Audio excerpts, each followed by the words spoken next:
these images are calibrated. The white is the highest temperature, lowest temperatures are in the blacks. And the criteria in infrared is symmetry, balance. So we're always comparing one half of you to the other half. The more discrepancy, the more differences, then the higher risk in that area. So we can see, just looking at the full torso, there's some areas that right off the bat are significantly different. And you can see that around the abdomen area here. And that's this area that you see right in here. Now with this, number one, what we're looking for in infrared are inflammatory features. We're looking for lymphatic thermal features. What controls this skin tissue is the hypothalamus. The hypothalamus not only controls the skin and its temperatures, but it also controls every muscle, organ, and gland in the body. So when something goes wrong with that muscle or that gland, then it changes or mirrors what the skin is doing at the same time.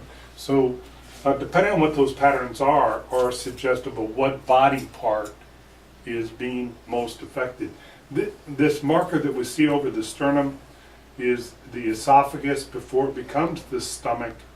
That there are some inflammatory features related to the esophagus, but also what we see just below the chest, medial to the chest, but yet below the chest is a spleen marker.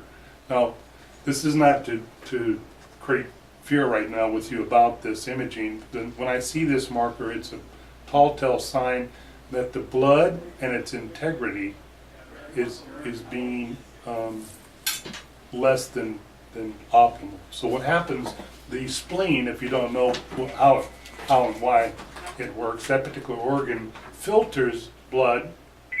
It acts like a screen where if the blood is normal, the blood goes through it very comfortably with no problems.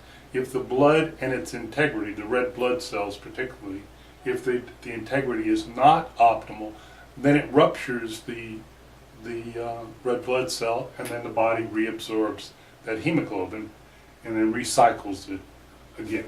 So what you're seeing here basically, what usually creates this problem is proper blood flow, and that also what creates the problem is that the gallbladder and its dumping of bile, that the absorption of vitamin A, D, E, and K, which is all of the fat-soluble vitamins, are directly related to this type of problem.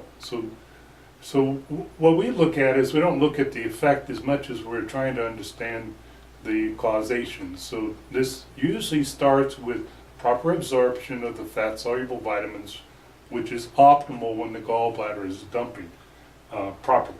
So I can see that the stomach is not dumping properly also, and that it's creating this esophageal irritation. You can see how congested around the neck area, especially on the right side. And then you can see, just looking at the face, I want to shift to a close-up of the face.